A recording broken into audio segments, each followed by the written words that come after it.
What's up, everyone? Welcome to I forgot to turn this okay. Welcome everybody to Reckless Reviews, man, with M3 and the Sophisticated Jerk. So this is like our first live stream review action reviews channel. And man, I can't wait till I get started, man. What up, Sophisticated Jerk, man? How you doing? What's good, man? How you been, man? Long time no see. What was it, like 2 days ago? Right. 2 days ago, for sure, man. You know how it is, but 2 days is a little too long, man. And for the viewers, and I know the viewers, man, they will love for us to continue providing with awesome content. So yeah, this is going to be part of the Knowledge Relationships and Empty TV network repertoire. And we're doing collaborations with Sophisticated Jerk, man. Good guy, awesome content creator as well too. So definitely check out him and Manic, at the Manic Sophistication network, bro. Yeah, definitely, man. We've been rocking with y'all for a minute, so definitely, man. Y'all make great content, also, man. So it's long overdue. Like you said, we always been talking about like breaking down reviews and stuff. So I'm glad we finally, getting the time to do that. But what you got on today's agenda for us, man? What we gonna be breaking down? Man, so we're gonna be breaking down, man, on like pretty much the rise and the fall of young Jeezy, man, or should I say Jeezy, because he did rebrand it himself, so he's not young anymore. Going back to young after this review. We might have to push him back down, slap the young back on there. Right, and it's gonna be real reckless too, though. So we gotta, we're gonna do our best, man. But I would definitely say, man, guys, man, if you ever think about divorcing, like your spouse, please, man, before you think of doing anything or signing any prenuptial agreement, please have a very good lawyer, okay? Have someone that will actually read through like your contracts and don't just sign anything out of haste. Anyways, though, before we play like the reaction video, based on the content from O'Shea Dude Jackson and the lead attorney, shout out to those guys. I'll give you guys an air horn, right, for your good content. I gotta read the chat from the people in Knowledge and Relationships. Shout outs to Kay Marion. She says, please view the replays. If you missed the live, much love, enjoy your day, and happy holidays. And then we also have Lady Phoenix in the building, giving salutes to Kay Marion, giving salutes to like Sophistication, thank you. And we could get started right now. So everybody, thank you for tuning in. We got 7 people watching us right now, so we don't want to hold you guys up, in other words. Anyways, let's go ahead and we're gonna get this started. All right. So again, every content that we use, man, this is like fair use.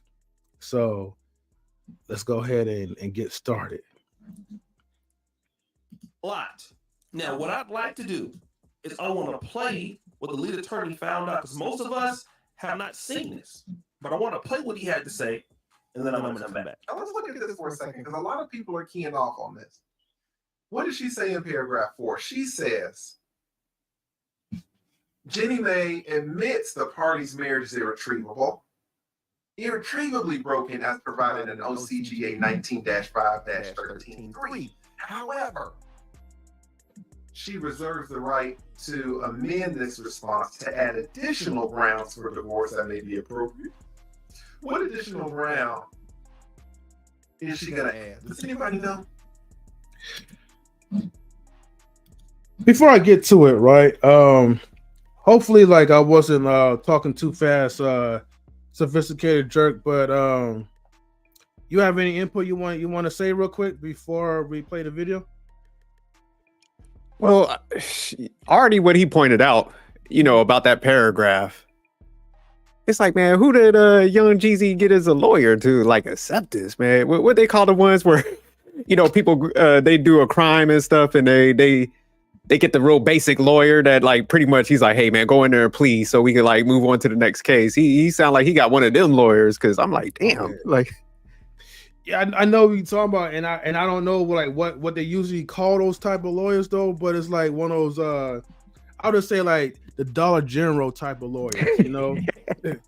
It's the ones that when you're really on a budget, you know, like Yeah, fresh out of law anything school, goes. like they just got they passed the bar exam and shit. So Yeah, exactly though. I mean, we do have one person like that usually come on the live streams that makes their claims like to be a lawyer though. So shout outs to the ones who do claim to be a lawyers but don't really know what you're going for in law school. So shout outs to you the guys. jailhouse lawyers.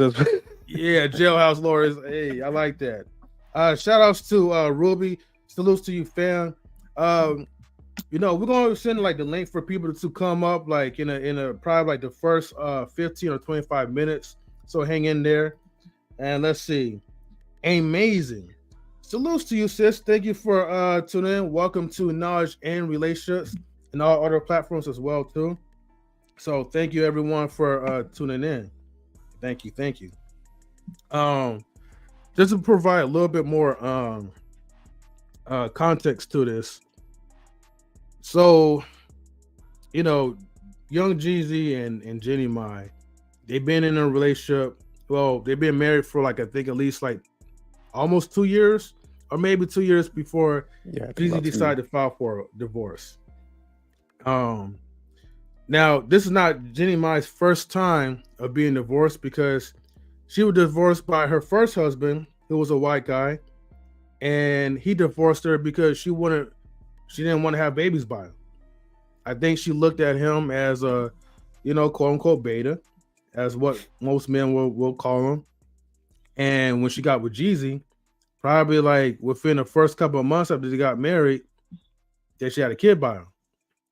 But a lot of people, especially black men, started celebrating because, you know, Jeezy, you know, swifted away from the sisters, and I have no problems with that. That's not no big deal to me. Maybe to the pro-blacks, but a lot of people thought that his life would be better because Jenny presented herself to be a super submissive Asian woman because Jeezy's a masculine man. But those attitudes, right, still carries over even until the new relationships. It's just that Jeezy was one of the people to really check her on her behavior. And, you know, I'll find a clip about that because Jenny Mai out of her own mouth pretty much, you know, admit that. But anyways. Yeah, I remember just going back to that. I remember seeing that clip where she was like talking about she was like submissive and stuff. And then also, like you said, just going back to her first husband. Yeah, she definitely wasn't attracted to him, or I don't know what his profession was, but she didn't see it as valuable because, like you said, she damn near was like trying to get pregnant by Jeezy, so she definitely had that kid quick. So yeah, I wouldn't be surprised she did that like out of spite. You know what I mean? Oh, absolutely. But it's whatever's though. Anyways, you know, Jeezy tried to hit her with the divorce, with the prenup. And we're gonna see, like, you know, according to the lead attorneys, like, you know, documentation from Jeezy's you know, prenup papers. We'll see what happens. So again, but like before we continue on the video, just even with this little segment that he's pointing out, because you know, like my job, I have to do a lot with like legal documents, but just even reading this stuff right here, man, somebody deserves the right to change. It's almost like you kind of almost when you put language in this, you incentivizing somebody to like leave you down the line. So off the rip, like Jeezy and whatever they put this type of language, it's almost like I'm paying you to be with me somewhat in this capacity, and if I do something, you know, it's like I said, you're paying that person. So it's just real bad language. So I'm actually anxious to see what lead attorney says, because definitely a great lawyer and stuff. So yeah, sorry about that. You can play the video, but yeah, I can't get over this language, man. Yeah, man. No, I feel you. Let's go ahead and play the video, man. There's many grounds for divorce in Georgia. So like 13 of them. But she is gonna add a specific ground. But she's like, listen, I ain't gonna do it now because I'm warning you. You saw what happened with Puffy and Cassie. Cassie tried to let him live, and he didn't want to agree. Cassie had to put that thing on him, and he folded. Jenny's like, listen, I'm gonna just say, that I'm asking you for a divorce because the marriage is irretrievably broken. But if you make me do it, Cassie, I'm gonna amend this. And what am I gonna amend it to? What am I gonna add? Let's keep going. Now, Y'all heard Jeezy. All paragraph 8. I got a prenup. Paragraph 9. Oh, I got a prenup. Paragraph 10. Mhm. I got a prenup, Judge. I got a prenup. I'm protected. I'm saved.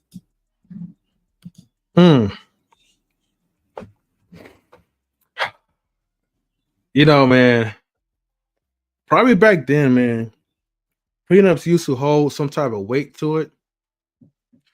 But now these days, man, like the prenup could be broken in so many different ways.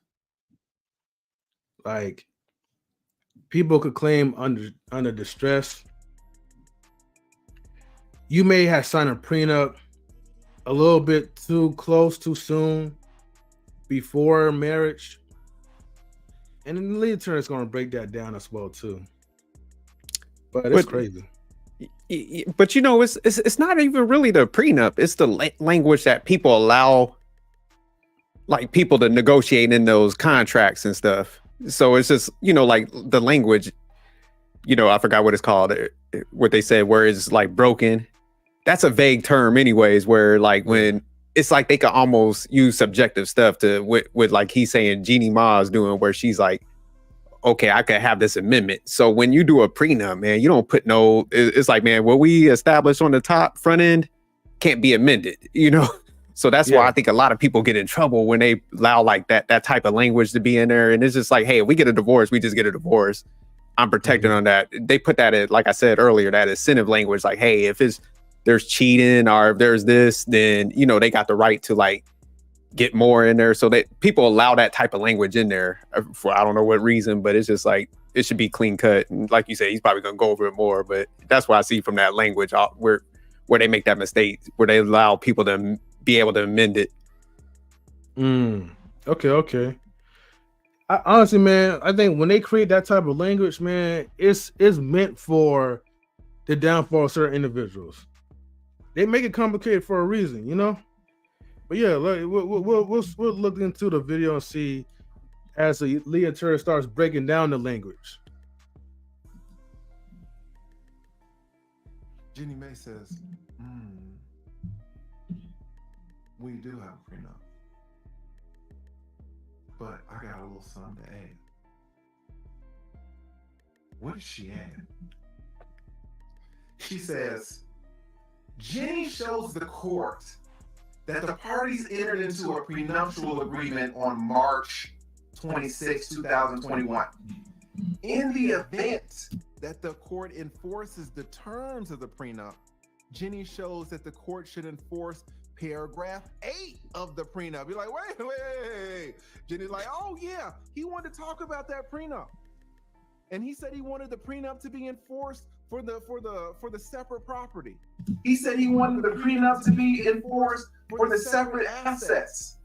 He said he wanted the prenup to be enforced for the marital assets. Well, if he's going to enforce the prenup, enforce it then. But don't forget about paragraph 8. Don't forget about paragraph 8. Oh, shit. Jeezy, what did you sign? Oh. What does paragraph 8 say, Jeezy? He says, Jenny says that the court should enforce paragraph 8 of the prenuptial agreement regarding infidelity. Yep. Uh-oh. Now, Jeezy, Why the you put that in your prenup in the first place?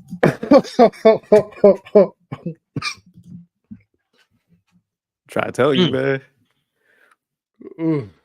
Man. The way how he said paragraph 8, man, I already knew, man. This had to be bad. But how bad would have been? I did not know until like just looking more into it. And it's like, why would he make it null and void if one of the parties did something where you're cheating on your spouse, you're having some type of infidelity, you know they could. All they had to do was just basically say, "Hey, you cheated on me," and now it's over. Now you gotta go through and you gotta prove yourself that you didn't mess around with no other person outside of your marriage. I mean, I think they still gotta prove it, but it's just like, man, you know, this is where guys gotta be honest with themselves. You know, if you're not a guy that's not gonna cheat, then you're probably cool with this type of stuff because you know they gotta do the burden of proof. But man, if you know you kind of reckless out there and you might be jumping out, man, you don't allow no language like that in there. You know, so that's the issue a lot of times. It's like guys ain't honest with themselves. They know they like creeping here and there. So man, if you got that inkling that you might be jumping out there, it's like, man, you don't put that shit in your prenup. So I think that's what he's kind of like pointing out. But yeah, Section 8, that's the funny part where, like you said, the buildup of all this, because one thing about females, I give them credit for, man, they detail oriented. They gotta know them contracts. It's almost like Jeannie Ma went to like legal school or some shit. She was like, look, reference paragraph 8. So yeah, it's almost like they get it like in high school, like they get it like a legal course or something, how to read contracts, because she sure did reference that. Yeah, definitely. And salutes to OG Patrice. Thank you for tuning in, sis. But yeah, man, either that or she had like a really good lawyer like on her side. But either way, man, like it's like they know, man, like, hey, if you want to marry them, there's gonna be some stipulations to it. And what I'm thinking is that Jeezy probably rushed it because, again, I know I called him Young Jeezy in the beginning, and he young now. He young. He went back to being young, young and dumb, right? But I think with the point of him trying to rebrand, get his book out, he came out with a song too, with an album. I think all these things, man, him just want to be married. I think it was just for business, in my opinion. But I digress. He gonna speak more about the marital aspect and probably the business part of it. So let me go ahead and I want to continue playing. All right. Don't ever put some type of clause where if some you off, now your prenup can get thrown out, or now you got to pay all these penalties. If some you off, well, she divorces you, but your prenup stays in place. Why even get the prenup if you're gonna poke holes in it like this? What does he say? What is paragraph 8 that Jeezy signed? What does it say? The prenuptial agreement provides in relevant parts that in the event that either party engages in sexual relations, in emotional relationship, or is emotionally and or sexually suggestive in the communication with a third party, being all forms of electric communication, including but not limited to texting, sexting, FaceTiming, social media, and or direct messages. All of this shall result in a significant financial penalty upon the adulterous parties as specified in said prenuptial agreement. God damn it. What type of lawyer did you have? Yeah, pause that right there. We gotta break that down. Got him. Jeezy, get that. Hey, you better get that check ready. She cashing out. I don't know what he right. What type of lawyer you had, and God damn it, you could have got somebody from like high school to tell you not to do that shit. For real. That's why. That's what I was saying, man. Because you see it. She put like all forms of communication. She put like emotional stuff where it's just like, man, you could like be just talking to somebody and it could be interpreted like y'all might be hollering at each other. Yeah, she about to cash out. Damn. Jeezy, and the fact that he signed that too, it's like okay, that means. And here's the thing, and they're not even divorced yet. You know, they're in that process of it. So, in other words, if Jeezy or young Jeezy right now, so to speak, decides at that moment of time he's going to, I know I'm going to extreme of things, right? Let's say he's probably FaceTiming his auntie or whatever, FaceTiming his sister, or FaceTiming like one of his friends or something that that's a woman. If she even suspects, or if it's even being like videotape broadcast, whatever the case is, it might be over for the boy. You know what I mean? And Yeah, then like that, and like you said, even like social media, because they put that in there, like liking pics and stuff, like depending on how those pics be looking. So yeah, they definitely.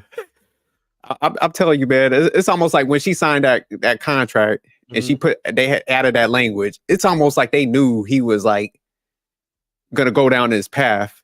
So it's like they just like took that paragraph. They probably like marked it down like, hey, paragraph 8, just in case, make sure you memorize this is in there. So it's almost like they walked him into a trap down there. They was like, damn, we know how Jeezy is. Like, put this in the contract. Yeah, definitely for sure, man. Salute to Miss Nebraska. Thank you for tuning in. Ooh, excuse me. Yeah, man. So it just felt like, man, like she just pretty much was prepared. And whoever the lawyer was, man, it probably was like a hood lawyer. You know what I mean? Probably from his block or whatever down the street. Talking about, hey man, for like $400 or something like that or whatever, I got you. But yeah, he got him all right. He got him all set up to his downfall on that one. And then Mr. Braxton says, it sounds like the dark meat got played by his preference, LOL. She also says that he thought he was going to get away scot-free. Nah, she right about that. He did think he was always bragging about the prenup, but he forgot about that extra language he let go in there. So yeah, she right about that. Yeah, so big L for Jeezy, man. I'm sorry, man. Yeah, Jeezy getting caught up on this. Yeah, man. Let's go ahead with the video, man. And then we also got 2 more minutes before we start opening up the panel for people to join in, so then they could give their 2 cents into it. But yeah, let's go ahead and dive into the video. What type of lawyer did you have and let me be clear. Would I sign a prenup that says, and I'm going to tell it to you straight, would I sign a prenup that says I have to pay a significant multi-million-dollar penalty if I have someone else? If I have sex, documented evidence and proof sex with someone else, I'm going to tell you not to sign it. Would I sign it?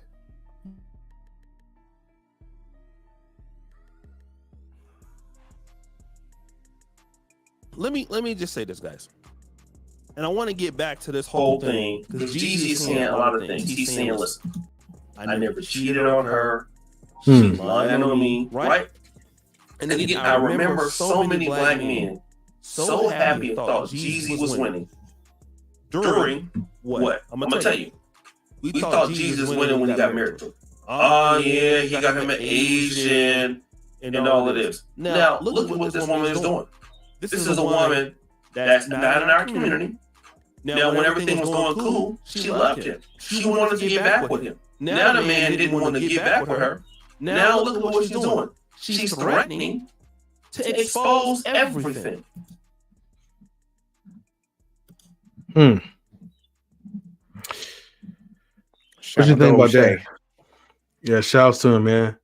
Ocean's a cool brother, man. Like, he's definitely like on point, like with his journalism and absolutely celebrity junk and stuff. And honestly, man, I would say this: I would rather be doing some of the stuff that he's doing right now, as opposed to cover up other YouTubers or trying to have beefs with them.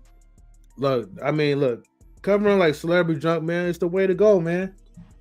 Because I think you could good messaging out of situations and stuff. But the question you was asking me about what I think so far, what O'Shea was saying, me personally, I don't get into the whole color thing because I think, man, regardless if you're a man or female, you better get somebody that's good and got your best interests. Because like I tell people all the time, I'm like, man, divorce court ain't it's not racist. You get the wrong person, man, they're gonna come at you. They're gonna know like these documents like we're seeing here. So when people sometimes they put like other races and stuff like that on a pedestal, like, oh, they're not gonna do this to me. It's like, you know, you gotta wear that sucker jacket at the end of the day, because man, a bad person is just a bad person. That comes in all shades, all both genders and stuff like that. So it's just like, man, people don't vet people out properly. Sometimes they do put other, like I'll say, nationalities, races and stuff on a pedestal to the point where they don't think like they capable of like doing what Jeannie Ma's doing. So yeah, I totally agree with O'Shea was saying.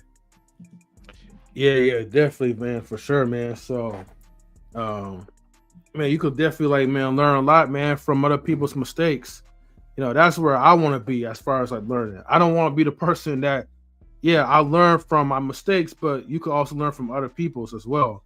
That's what they say, man. That's wisdom. You learn from others' mistakes, man. You ain't gotta go down and learn all these hardships. That's why I do like watching all this. I'm like, oh, okay, shoot, well, hopefully there's people that's watching that's like, hey, all right, now I know I'm not going down that path. I'm leaving that alone. Yeah, definitely. Miss Nebraska earlier, she says there's an echo. So yeah, when I'm doing the video reactions, in order for us to not get flagged by YouTube, you gotta be a little bit creative. So, I mean, on my MacBook Pro, the sound also comes like from my Mac speakers along with my headphones. So by that having an echo, it prevents the YouTube to try to flag like this channel down, saying that, you know, we're not using the proper fair use like content. So that's why you're hearing it from the video itself. But let's see, going forward, she says, exactly, we gotta wear the sucker jackets. LOL. Let's see, K Mary giving shout outs. Lady Fig salutes to you in the building. She says the lead attorney is a wonderful man and has given advice to yours truly, a gem indeed. Okay. I said, oh, okay, gotcha. But as long as you're able to, like, I know you guys hear echo, but as long as you're able to, like, you know, hear the clarity of what the, you know, people are saying, like on the video, let me know. And salutes to Smitty, man. Salute, peace, and respect to you. All right, so we're above like the 25-minute mark. So I'm gonna send an invitation, man, for people that might want to come chime in, you know, and we could still like continue reactions all together. So let me go ahead and put this in there for everybody to join the stream. I do ask everyone, if possible, please cam up for this one. This is just for the value of the stream. Okay.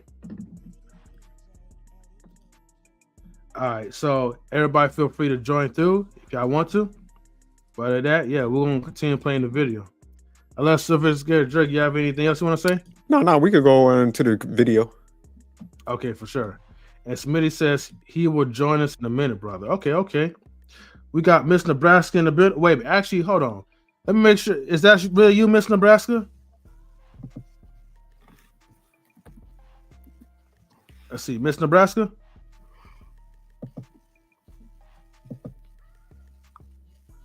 Hold on for a second. I can't even hear no audio from her. She said yes, but hold on. Let me try this again. Miss Nebraska, I can't hear you at the moment. Yes, it's me. Okay. Oh, we got you now. All right. I was getting worried for a minute. I thought this was like a troll for a second. I was about to be quick to hit the ban button, you know?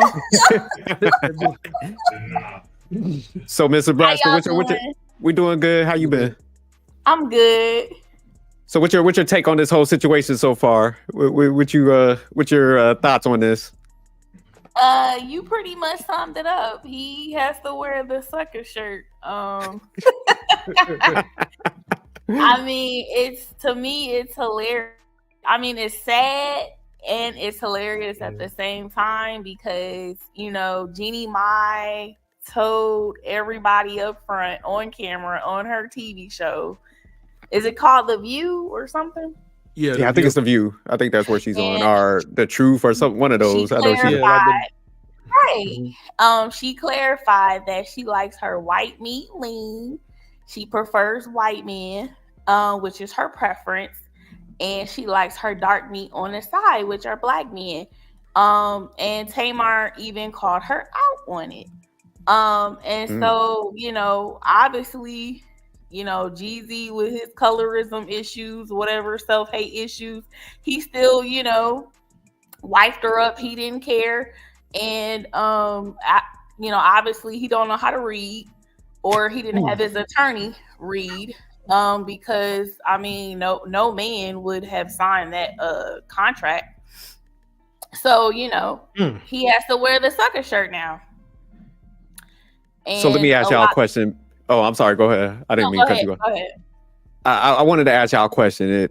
Do y'all think, like, because almost in a sense, it sounds like Jeannie almost spotted like a sucker. Do y'all think that's like could be the case where she was almost like, I know I can get him?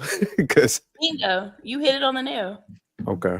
Wow. You hit it on the nail. I mean, a lot of, to be honest, and I'm saying this out of I'm saying this coming from somewhere where I have friends of other cultures, and they have said this to me.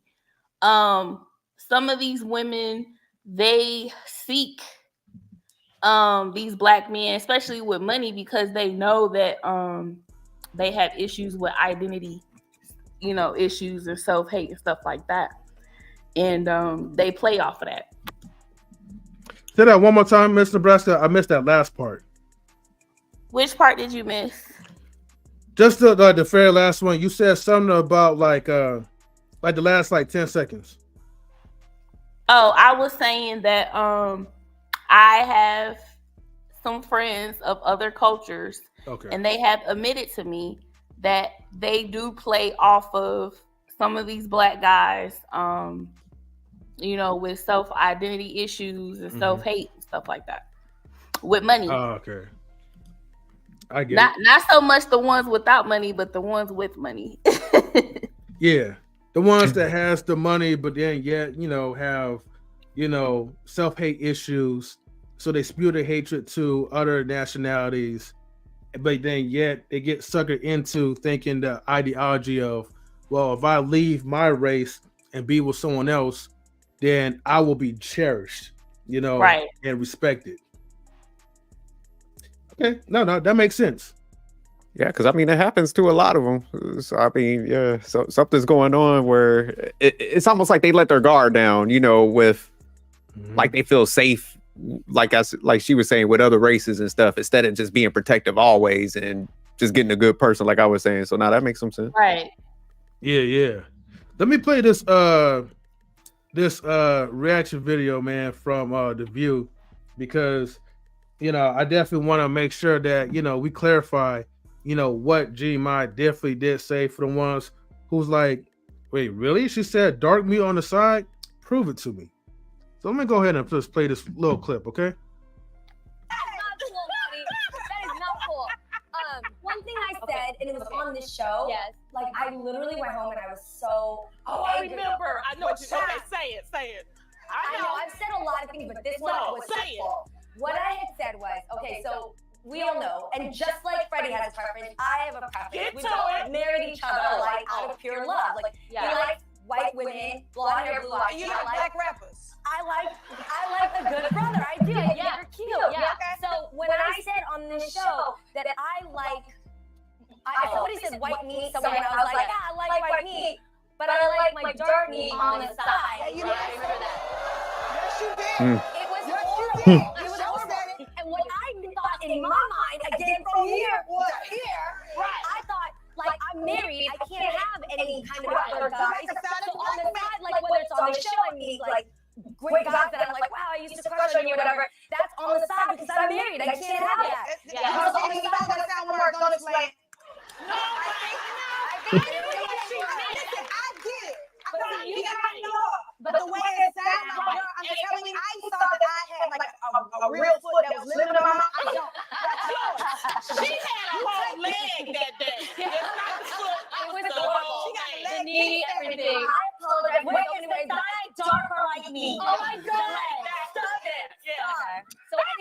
was like the worst thing I've ever said. And you guys honestly, when you know me, because you have time to get it together, other people don't. That was so wrong. Right. Because of the way it sounded. So, Okay. question to you guys: do you think she cleaned that up well, or not? Hell no, it sounded even worse when she tried to. Yeah, I think sometimes, man, you just be like, "Look, I messed up," but her trying to re-explain it sounded even worse. I would say. Yeah, man.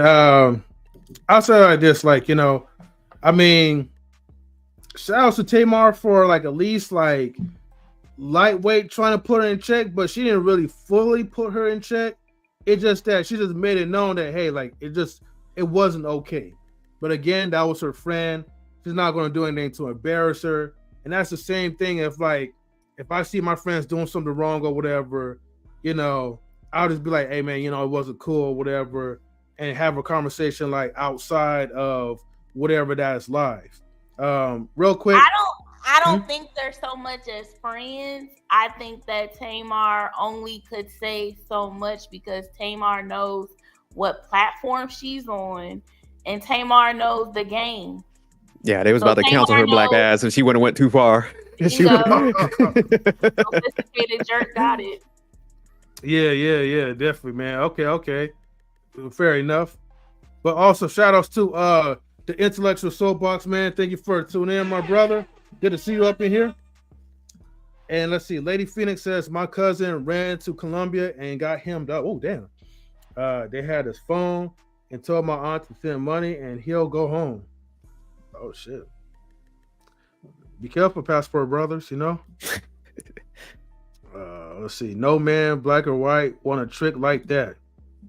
And yes, racism at its finest. You know, actually, it's funny because, like, I'm not going off top a little bit, but my wife and I, we was watching this person, and I forgot the name of it. And K. Marion, if you're still in the chat, shout out to the brother, to the YouTuber's name, man, because man, he was breaking it down on affirmative action and all that. But that would have to be like a different conversation for another time, man. But he also said salutes to the Cornhusker. Okay, and everybody giving the shout outs. But just going to Miss Nebraska, that question you asked, like if she cleaned it up, man, the way she said it, man, that's truly how she felt. Because I was like trying to think about it, and just like, if you really don't have those like sentiments, you would just be like, man, I like everybody. Exactly. You see what I'm saying? So for her to say it like that, man, that's truly how she thought. And Jeezy heard this stuff and still. Yes. Actually, when they were engaged, Jeezy was on, I want to say the Fox. I can't remember, but they had asked him about the comment and he brushed off. He said, oh, it's fine. She didn't mean it like that. She already explained it to me. We good.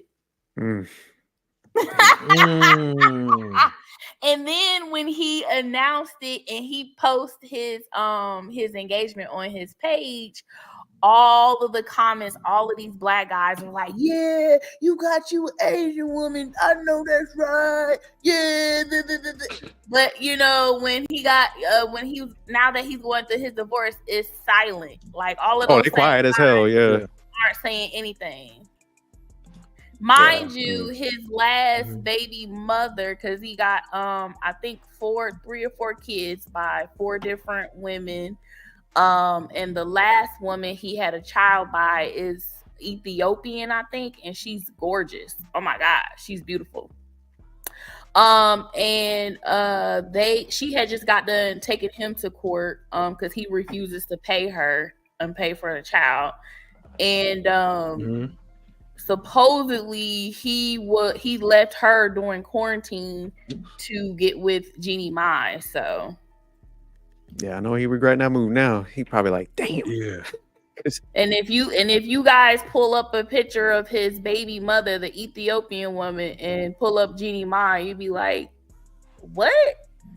M3, could you find that pic? We might have to review. We might have to take a look at that. Is his baby's mom? Yeah. I wonder what. Yeah. Let me take a look real quick. Okay. Yeah, we might have to glance at that. You said they ain't even in a Miss Nebraska. You saying they ain't even in the same caliber? It ain't even in the same caliber. She's absolutely dead drop gorgeous. Okay. Jeezy might be tripping out here. Yeah, it's just I seen him Wait, on that is she- one. Did you is see the she one? light-skinned? She might be fair skinned. Ethiopians are pretty fair. Would you say? Is it Amar Noor or something? Am I pronouncing it Africans right? come in different shades like Black Americans. Hold on for a second. I'm just trying to blow up this image if I can. But I think I probably found it. So let's see. Are they together? Are they together? I think there's a picture of them together in front of a car or something. No, but hold on. Let me switch this one. Is it Yes, that's this her. one? Yes. Okay, so that's the first one of his first baby mama then, right? That's the last baby mama. The Oh, Oh man, gotta. You Y'all remember saying he he on had- some Nick Cannon he had like shit? four How many baby kids. moms he got? He got 4 kids and 4 baby mothers. So that's the last one. That's the Ethiopian. He brought her over here. So she has no family here. Then he left her high and dry. You know, she had Damn, to take okay. her to court. It's awful.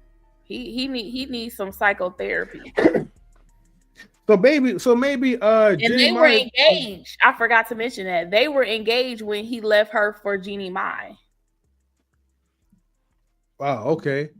So maybe Jenny Mai did her little homework, her research, man. It was like, hey man, like he has a track record of getting with girls and leaving them high and dry. So I gotta find like a good, like a attorney that could actually, help me through this. Just in case if we pull like a divorce type of move and like what he's doing right now, but claiming the prenup. So wow, man. So right now, man, Jenny Mai definitely has the upper hand like on him. But this woman right here, I'm like, compared to like Jenny Mai, I'm like, she is drop dead gorgeous though. I mean, no simping, but I'm just saying though, I told you. But again, I said this earlier, when you're trying to have like a new image, I think what Jeezy was trying to do, because he was trying to sell his album, his books, and he's having a new persona, he has to get with someone that is associated with power. Jenny Mai is associated with The View. The View has a lot of women supporting. So he needs like the support from maybe African American women, support from all kinds of women around, because women are the biggest consumers in America. So him hooking up with Jenny Mai and becoming married is like creating like a power couple. Unfortunately, that power is backfiring on him. Well, see, here's where Jeannie Mai went wrong though. I think right after they got married, a couple of months after they got married, she made a statement on somebody, either it was The View or somebody else's platform, and she said she didn't say black women, but for those who knew the context of the conversation, we all knew she was referring to black women. But she goes, so much in so many words, I bagged Jeezy because we Asian girls, we know how to cater to our men and we're submissive. And y'all gotta learn how to be submissive. So where's the submissive at, man? Yeah, she did say that as well too. Like, Yeah, I did like see that. I remember that conversation. Where's the submissiveness at? I'm just asking for a friend. No, I think she got him. She like I think she knew. she got her lick, man. That's what it was, man. She saw it from a long way. She was like, "Here he goes. He's coming over here." I'm telling you, man. Like if a female says I'm submissive and they start leading with that, it reminds me of like Pearly. You know what I'm saying? That's the ultimate con. So like, you're just supposed to look at somebody's actions, see how they operate in, I guess, in real life. And like, I remember she was giving that whole spill and stuff, like throwing them shots. So yeah, he fell for the stupid language, like, oh, she said she's submissive. Oh, okay. Type of thing. Like she caught her a dummy, man. She knew exactly what she was saying. She was playing to that whole male ego side, like a lot of these dudes. And like you were saying, I think it's also true where he was looking for that power dynamic type thing. But it's almost funny. Let me ask y'all a question. Do y'all think like celebrities should even be looking for like another celebrity? Because it's like that's two people that's so attention driven. Almost like it just seems like it ain't gonna work out, except for like maybe Jay-Z, Beyonce. But it seems so like rare. Well, you know, Jay-Z had Beyonce on his roster since she was 16, but that's another podcast. But to answer your question, yes, I do. Yeah, honestly, man, like, I mean, look, celebrities, they could do whatever they want to do, like, you know, in their own, like, you know, type of relationship. I mean, I could really care less, but it's like they're different from us. Like, you know, we're like the average people. So, you know, we do things like on the average, whereas like celebrities, like they have like, you know, so many options, so much power. It's like, what can you really do with it if you're not really gonna be like faithful or properly trained? But real quick, I gotta give a shout out to somebody because, you know, when the raindrops fall from the sky, you know, people from Canada is just too fly. And we got Miss She Stole My Thunder up in the building. So salutes to you, She Stole My Thunder. Thank you for tuning in and always giving us support. We definitely appreciate you. Definitely for sure. And see, this is why Kiki went against Steve Harvey's advice. Okay. So a couple Kiki, of years Palmer? Yes, Kiki Palmer. So a couple of years ago, Kiki was on Steve Harvey's show, and Steve Harvey was trying to, you know, help her out with her dating scene. And Steve Harvey was telling her she is not the average woman out here. She has, you know, millions.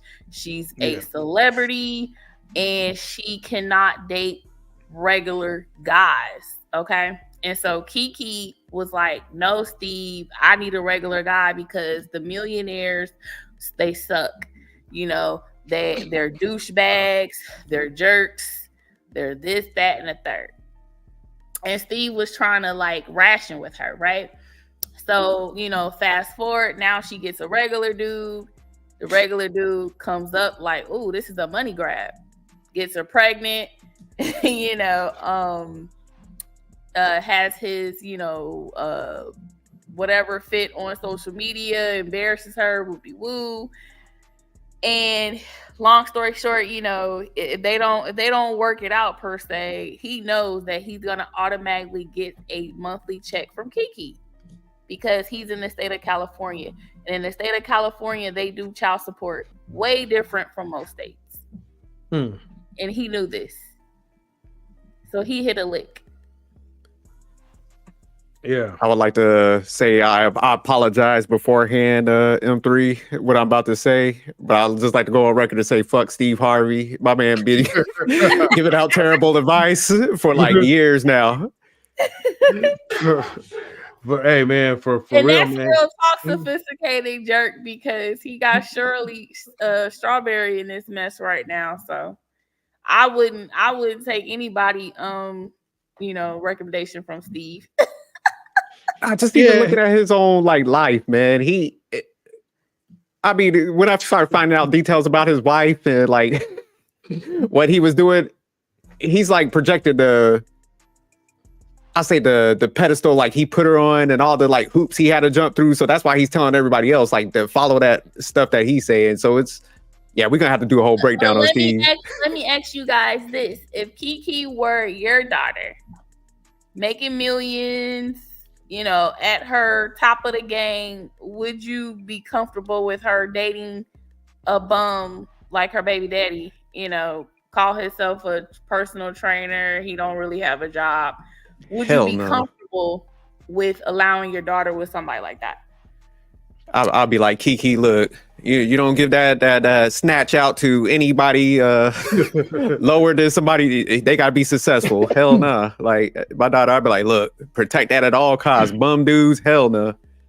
I would have a divine intervention. I'd be like, look, is there something going on? Did I fail raising you? Tell me what's going on.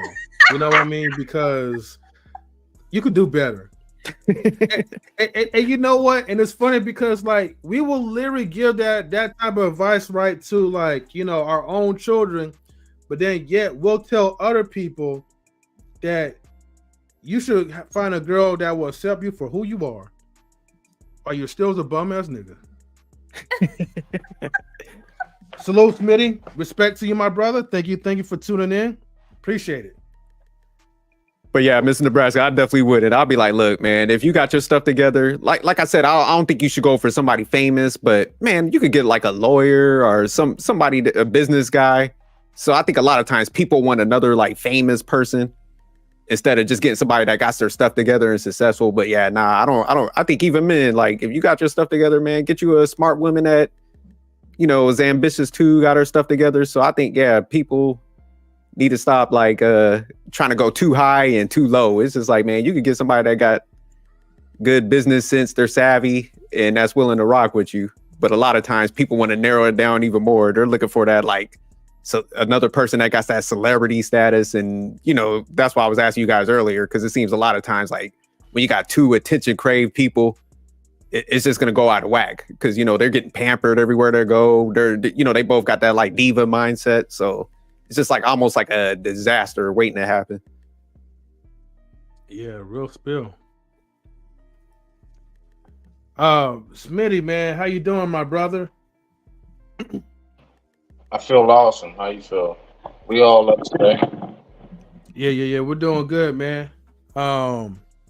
You have like any thoughts, man, on this topic about like Jeezy, man, and how he set himself up to get finessed? I would probably have to listen a little bit more. I was kind of in and out, and I don't really follow the story. Can you just kind of brief me a little bit on what you guys been talking about so far? Yeah, we could summarize it. Basically, Jeezy and Jeremiah, they getting a divorce. He's been with her for like 2 years. They both signed a prenuptial agreement pretty much the day before they got married. And he keep waving around this prenup as if this prenup's going to protect him. But unfortunately, he signed a clause, a clause stating that if he ever had any texting, FaceTiming, messaging, or any other likes, right, where suspiciously he was flirting with women or having some type of infidelity, all that could be void, and he will be paying a hefty penalty to his wife for doing such of the acts. And right now, Jeremiah is making those claims under Section 8, which is funny because that's under Section 8, stating that Jeezy has been doing those things. So she's pretty much trying to destroy his prenup.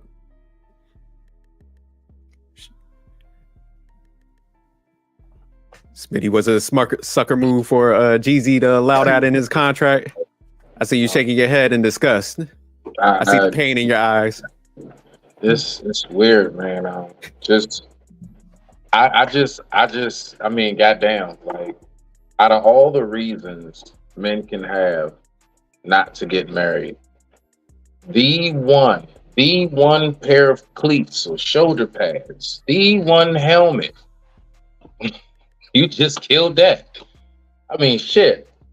My whole thing is, I would say on Jeezy's part, believe it or not, if that is the case, then he fumbled the ball. If you go through all that work to get the prenup and everything, like I'm talking about, that's when you talk about marriage, that's one of those things is dot your I's and cross your T's. You don't miss nail one punctuation at all. You make sure thoroughly every single thing, letter for letter, ink drop for ink drop, will benefit in you being able to not be in that position right there. It's discouraging. It's discouraging for folks that think about getting married one day. Like real talk. Because there's people out here that still want that, right? Not everybody's on that. Let's just take, catch flights and not feelings. Not everybody's on that type of time. Some of us still want what is tradition, what is the family, what is nuclear. Um, so I mean, so far, really, I'm gonna just listen to y'all a little bit more, but I would say for right now, that's my take on it. From listening to what you're saying, it's like, goddamn, you know, not even that can really save us or is foolproof. So it's like, it's just, it's just it's a real effed up predicament, bruh. Like, cause you don't know who thinking about getting married out here. But I digress. My mic is muted. Rock out. Hey, can I ask Oh, go Miss ahead. Nebraska a question real quick? Because I like how she asked us about like our daughters, but I would like to ask her like if she had a son, would you would you recommend him like if he was famous and all that, had his weight up? What advice would you give your son going out here nowadays? Well, first of all, if I had a son, my son would be so far from self-hate. Um, but if my son did come into a career that's such where he's in the public eye and making a lot of money, I would definitely make sure me and his father would keep him up on game. Because like I said earlier, you have a lot of women out here that have different motives, and as a man with a lot of money like that and status and power, you have to cipher through those who have genuine intentions and those who come with obvious motives. So, Miss Nebraska, so say you combing over his contract and you saw paragraph 8. What would you have done at that moment? Would you be like, hey son, take that out? I would be like, son, don't do it. This is a red flag right here.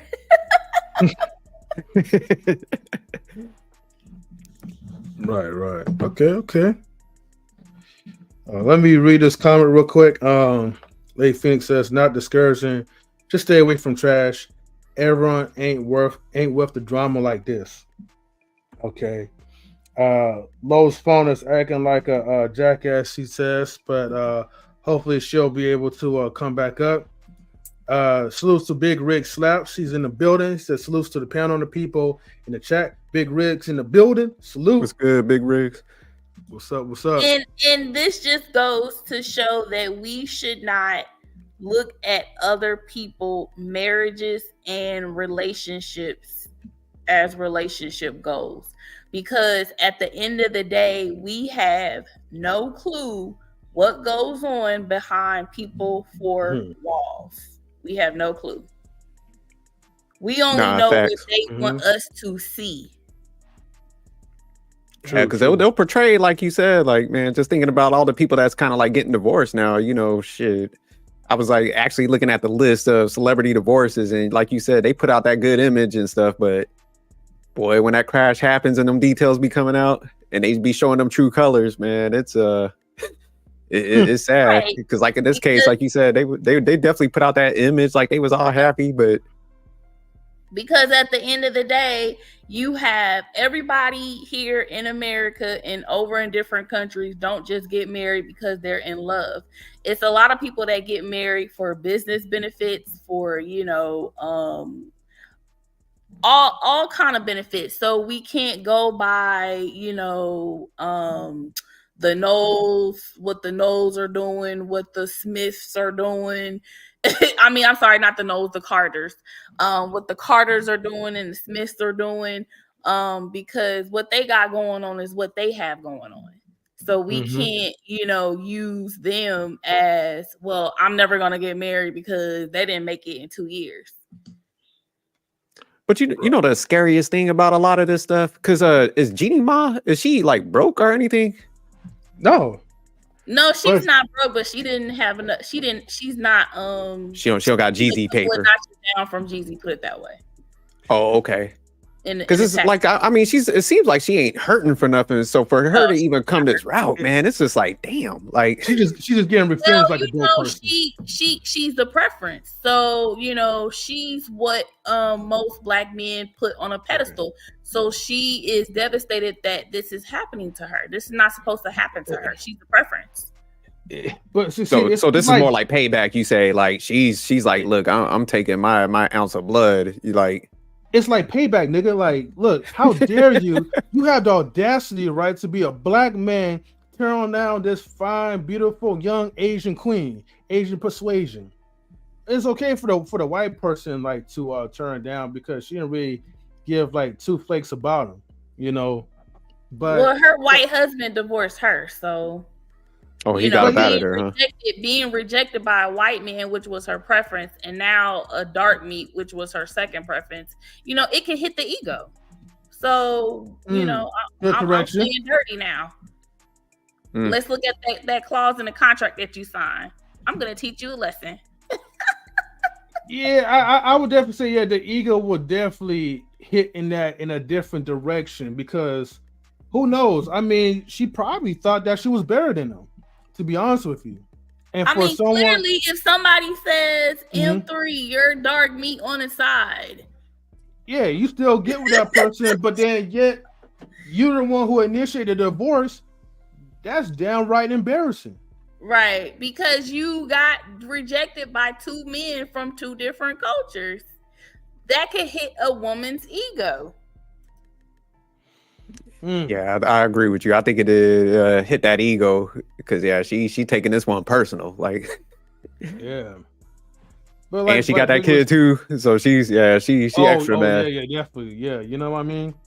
I mean, she gave her full body, her soul, you know, within 6 months, you know, for Jeezy. So yeah, because when she was with her white husband, she didn't want any kids, and she stated that several times on her show.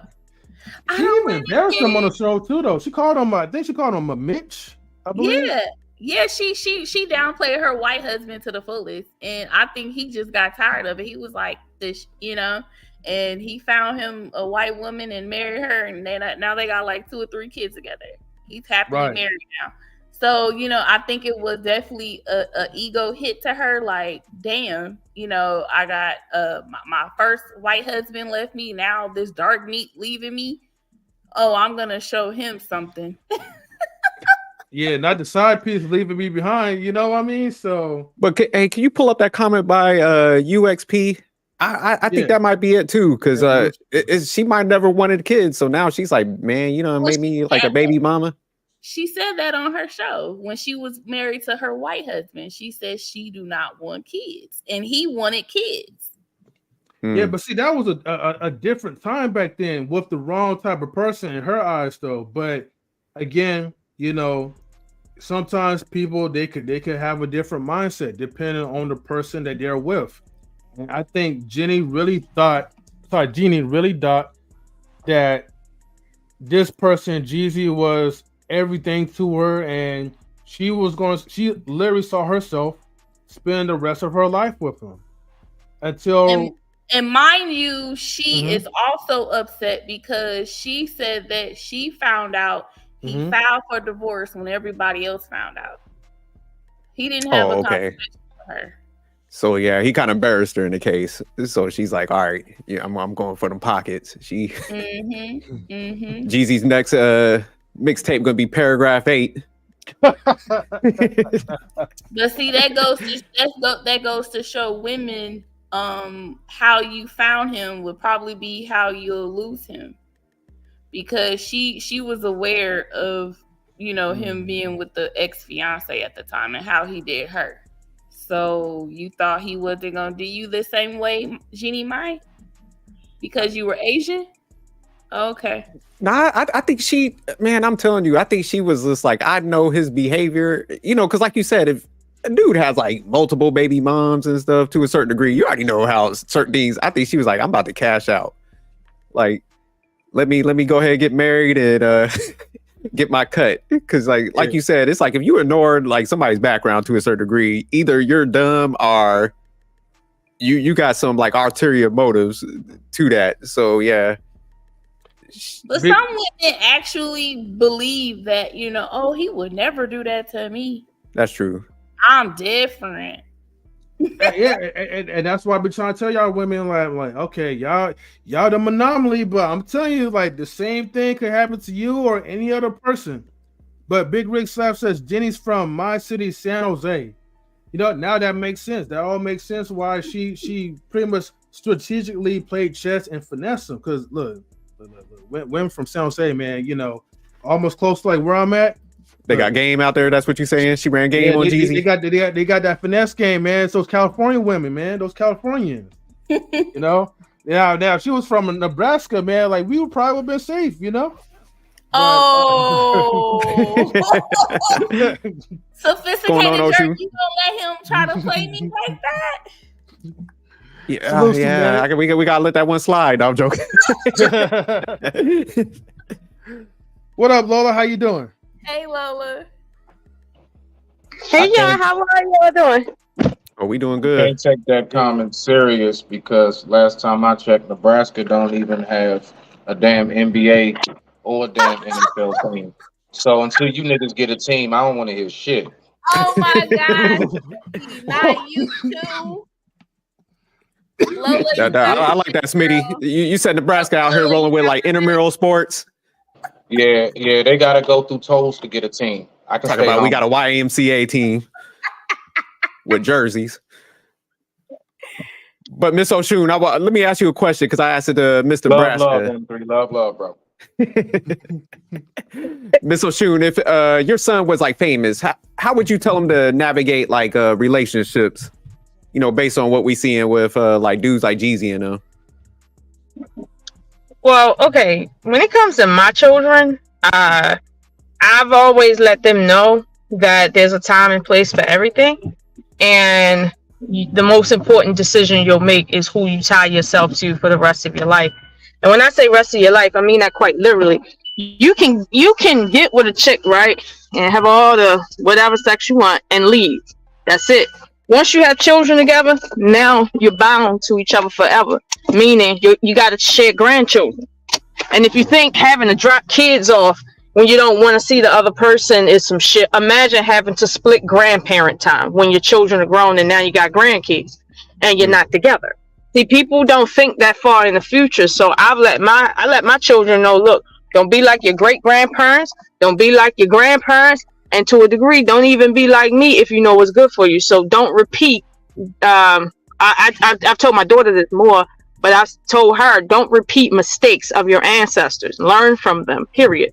Don't keep doing that, because that right there, you're going to be up shit's creek. And I talk to them real straight like that, in terms of how I address them about relationships. Now, I can't really tell them how to be in a relationship. I can only model what I think is good for them to see in terms of a woman for my sons and for my daughter.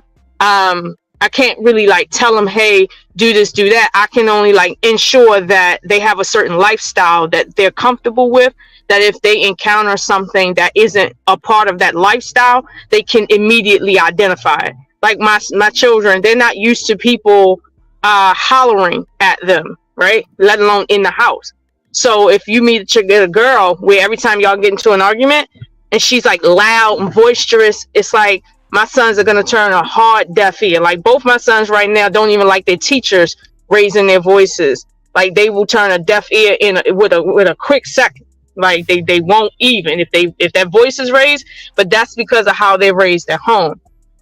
It's a few other things in terms of do's and don'ts, but I don't get into telling my sons directly how to navigate relationships, only that, where the mistakes I've made, I've been very vocal about that. But other than that, I just try to model that for them. Okay, so you give them game and you let them like make their decisions. I got you. And let me say this, the best way to teach your kids about healthy relationships is to model it to them. I agree with you. But shit, look, we got Manic Genius in the building looking like a R&B singer from the 80s. I was blasting my 90s music on the way up here. Oh, okay. So what's your take on this whole Young Jeezy and Jeannie Ma situation? What's your thoughts on that? You think she spotted a sucker, or? I don't think that she started off like that. I think that she saw somebody who has some fame, notoriety, and she, rode the wave. So it definitely was in her interest to advance her career even further than it already was. You know, she saw it as a way, I think, you know, to be in the news, the tabloids, and just something different. You know, women always want something exciting.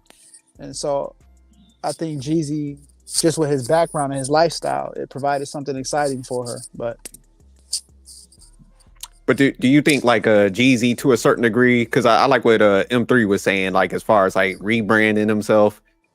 You think he try to get something different? oh yeah, absolutely. Absolutely. You know, I mean, it's no secret Jeezy, you know, grew up in a certain environment.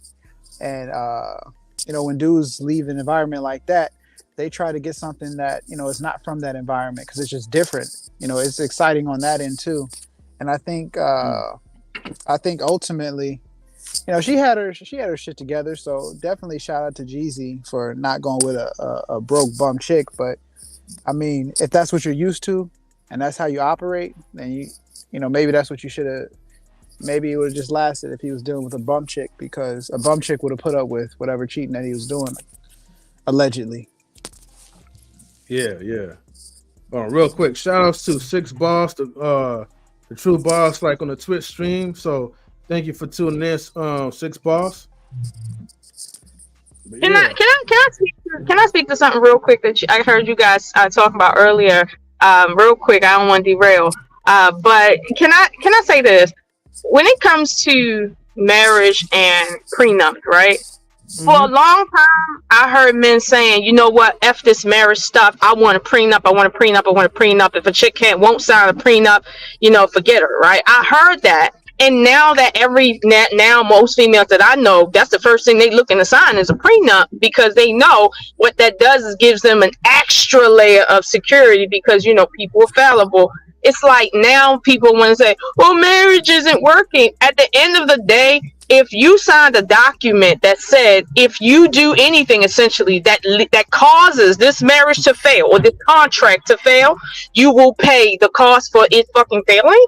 I mean, I don't understand why that's a bad thing, because it works on both ends. If she would have been caught sending little text messages and shit, basically cheating, then she would be the one paying up. But if he was caught, and I don't know, but if he was caught doing that, which is what literally leads to divorce, then why shouldn't he pay it? Why are men looking at this like, oh, this is a problem? It's like if you spend let's say $50,000 on a wedding, $30,000 on a ring, you just bought a house for $500,000 to $600,000 for this woman. You done put her up, laid her up, all of that, and then you find out she got a little crush and shit, and then little stuff happening that's building up to the point now the whole marriage got to be dissolved. Why shouldn't she have to pay up for causing that contract to go under? Why shouldn't she have to pay up with at least 75% of what was put out based on the time you put in and all that other stuff? Why shouldn't she? Why is this being looked at as a bad thing because it's Jeezy of all people, the snowman, by the way?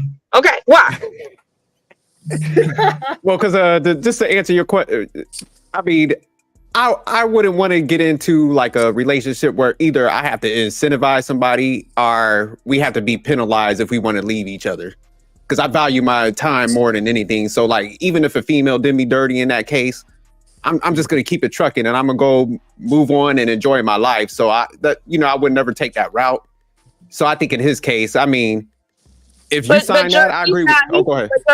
But he's not being penalized for wanting out. He's being penalized for what he did to get out. If he would have came to her and had a conversation and went to therapy, and then they would have decided, oh, irreconcilable differences, he wouldn't be in this circumstance. No, he's doing this because he decided to play dirty. And honestly, why should he not under the circumstances? Like, if I want, like what you just said, if you want to leave a relationship, you come and tell a lady that, look, this isn't working out. I think we should go our separate ways. Okay, boom, back. All right, but if you're gonna lead her to think something's working while you doing your dirt, or you told her you don't like something she doing, meanwhile you doing the exact same thing behind closed doors, like, look, this is a legal contract you playing with right now. So my thing is, at my job, the contracts I sign, if I break them or can be the cause of something going down, listen, I get booted out real quick. So, and it's the same thing. So I don't understand where the breakdown is coming from. Wait, okay, so Lola, let me make that correction, because according to Jeezy, right, the snowman, they did go to counseling. I mean, in reference, right, of the Neil Long interview that she had with him on his platform, he said they went to counseling. You know, nothing got resolved. She didn't want to listen to him, so he had to get her the boot. He just kept it simple as that without going into like further details about it. But they did have those discussions before. And then if you go back to the reference of her and then her first husband, how that kind of ended badly, like discussions was made, it just no one was willing to yield. Well, no, Now, I get that. But what y'all are saying is that she's challenging the prenup because he's essentially saying I should be able to leave no problem because I have a prenup, right? However, the clause says if you were doing X, Y, and Z within this marriage, right, leading up to a divorce, this is what you have to pay out. He was okay with that. He signed that deal. So my thing is, if he forgot about it, I get that. But the fact of the matter is, even if they went to counseling, if he was on the side messaging people, sexing, texting, whatever the case may be, he violated the contract. I get what you're saying. He did the right thing, but he fucked up too. No, and I get that part, right? I mean, if he did the likes, right? I mean, again, that's on him, right? I mean, he did, form that back. We still gonna have to give that boy, we still gonna have to give that guy the L. Because you signed into a contract that's not benefiting in your favor. Wait, Smitty, are you out? Okay. Yeah, Smitty, he said he's out. Okay. Hey, salute to Smitty. So you signed into a contract that wasn't even going to benefit in your favor to end with anyways. But for I mean, I get but at the same time, I understand Jesus just trying to defend assets that he had prior to Jenny. But if that was so important, then you shouldn't have signed something that was going to put you at risk of losing pretty much half or anything that you really put your investment into. And that's the part we're just saying that, hey man, he just fumbled that. He messed up. So that's pretty much like on him. I mean, yes, it is on him, but people are taking his circumstance as let's say a prototype for why they need to now start creating campaigns against the institution of marriage, when in fact every statistic shows that men do better under marriage, financially, health-wise, a whole bunch of other things. So it's like, why are we sitting here acting like now that a prenup works for both men and women, and a prenup will cause both men and women to have to pay up? Why is it now the problem now that the rabbit got the gun? Now that the woman now also benefits from a prenup in terms of protection, just like a man, equal, mano a mano. Why is there a problem? You know why there's a problem? Because the truth is the complaint in the beginning wasn't genuine. It just wasn't genuine. Dudes were literally out here causing the delusion, the dissolving of their marriages, and then blaming the woman for leaving and saying, oh, you got the problem because you're leaving me. And it's like, at the end of the day, right, if you don't want to be in a relationship, you got one or two choices. You can stay or you can leave. But if what you're going to do is stay and cause it to be so bad that somebody has to leave, this is where you need to pay up, because now you're wasting people's time. There's children involved. There's a lot of other things that's involved that now will affect the rest of somebody's life. You damn right you gonna damn pay. Because here's the thing, if you got married because you wanted to be married, what you out here doing non-marital shit for? I'm just saying, like, black men specifically need to stand up for that, because they're the ones talking about prenups the most. Meanwhile, they have the least amount of assets to protect coming into a marriage. Most women do not leave marriages with assets from her marriage, let alone half of his pension, let alone half of his all of his money, because they don't have money. If you're making $50,000, $60,000 a year and you get a divorce, I'm telling you right now, you ain't probably paying shit. Okay, that woman walking away with her shoes and half the closet, and that's about it. She ain't walking away with no damn fortune and shit. Now, unlike my mother, who married her baller and shit, and she was with him for over 10 years, and he not forced her, but he demanded that she be a stay-at-home mom for that entire time. Yeah, you gonna pay her for the rest of her life for sitting here being with you, and now she an elderly girl, and you want a divorce, and you think you're gonna put her back on the market. Oh no. See, she done raised your kids, saved you hundreds of thousands of dollars. No, you gonna pay up, brother. You gonna pay up. And I had to tell my own father that I know you want to pass out right now based on how much they told you had to pay, but this is what you asked for when you wanted her to stay at home and do what you said like a good wife. This is what you was asking for. So let's not cry now. Shun, Like- even if you go make ahead. 50, even if you make $50,000, like if your woman's not making anything, you know, she's leaving with half of whatever you guys have established. So, you know, maybe not everywhere, maybe not in the city of DC, you can do a lot with 50,000, but you know, there's other parts of the. I see how you corrected that. Yeah, like I know so- you ain't doing shit with that in DC, but okay. Yeah, I see how. yeah, but regardless, I mean, if a woman walks away and she was a stay-at-home, she's getting half of whatever he has, and that is half, depending on the marriage or how long it was. That is half his pension. That is half his retirement. That is half his, you know, TSP's 401k. You know, whatever he has in his savings account, whatever, because the legal system looks at it as everything is half. So she gets to walk away with that. And in most cases, if they have, if you bought a house, you know, a lot of the time, they either have to sell the house or the dude, you know, just gives the house, because, you know, regardless if it's a situation that he caused or that she caused, it's just the numbers. Like most men that are like married and been married for a while, they're pretty decent guys. So even if the marriage doesn't last, you know, we do shit as men where we're like a lot selfless.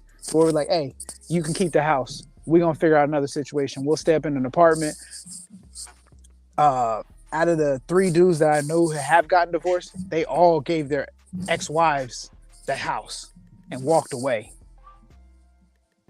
But let me I wanted to jump in real quick because I agree with you to a extent, Oshun. Like if you built with somebody over the years and, you know, like you said, you want somebody to stay at home and do that things, I think you should take care of somebody, you know. But I think like in Jeezy's case, when people get like a prenup and stuff, it's to protect your assets.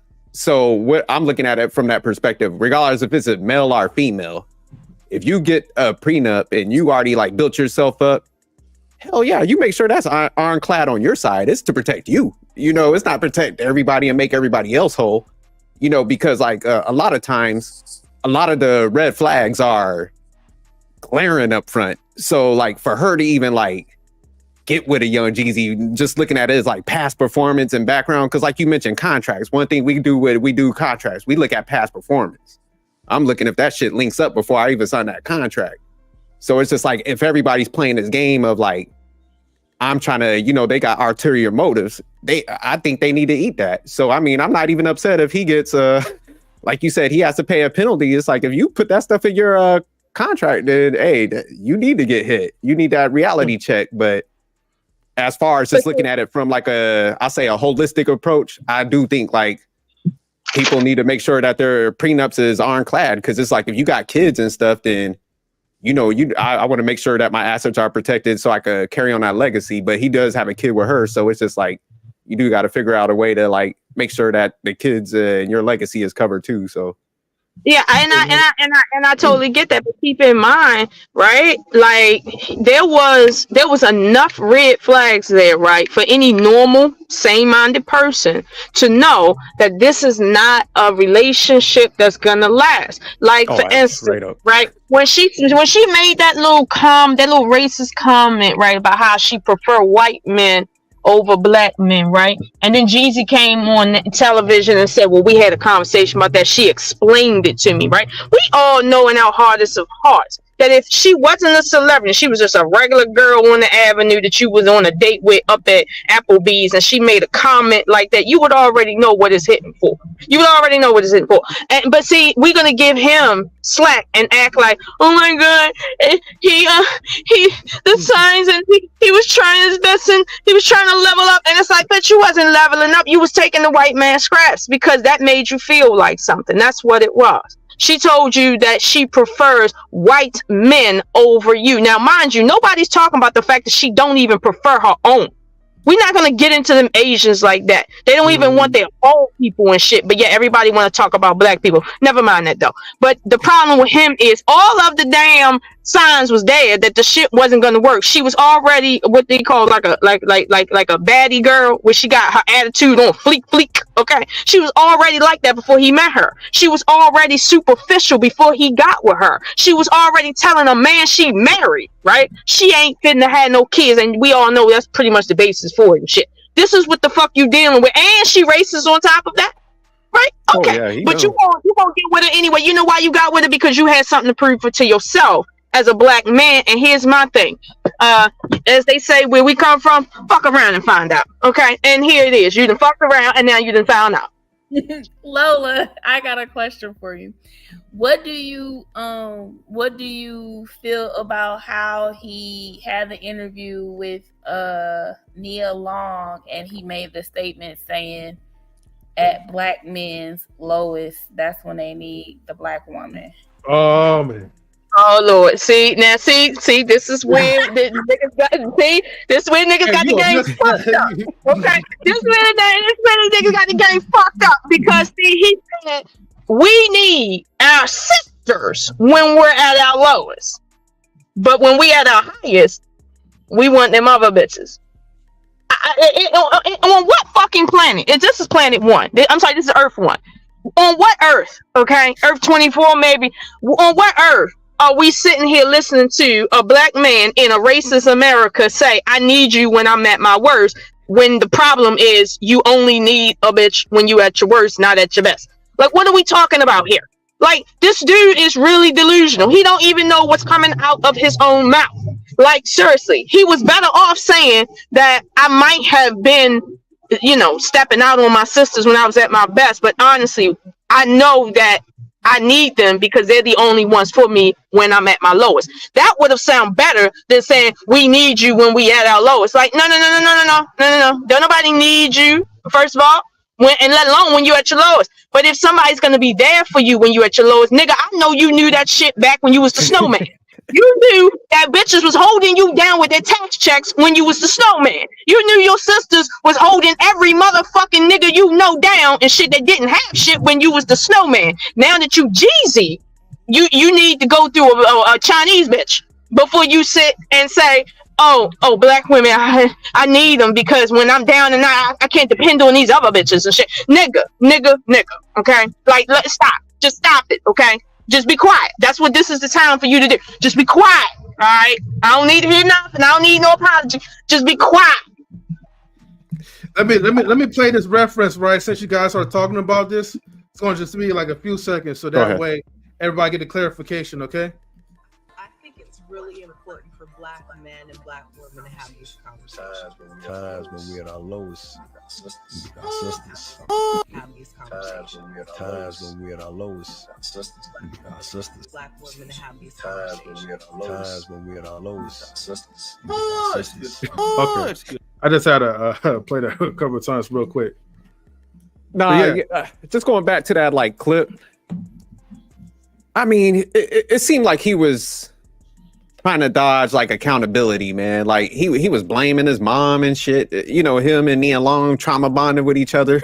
So I think it was just a bad like interview. It's like he's trying to come off kind of like what Miss Oshun's talking about. Like he's trying to push it off on everybody, and then like she said, it's just like, man, wear your jacket. That's why I said it earlier. It's just like, man, if you made some mistakes, just say I made a mistake, man. No, I think when people try to like clean it up too much, it just sounds even worse and shit. Because like what you guys were saying, it's like, oh, now the sisters need to pick me up now. It's like, nah, man, if you jump out there, man, ride that shit out. Like, just say I messed up. That's all you got to say, man. Don't be trying to like do these little clever quotes and blame your mom for, well, she didn't do this. This is why I felt like I needed to do these acts and stuff. So I'm getting so tired of people blaming their parents, man, when they're at the age of like 40 and shit. It's like, man, if you ain't like cleaned yourself up by then and you just wanted to do some stuff, it's just like, man, just take accountability for it. Yeah. That's my mama's mama fault. told me she never loved me, so I stopped loving she all didn't black hug me women. when I was younger, so now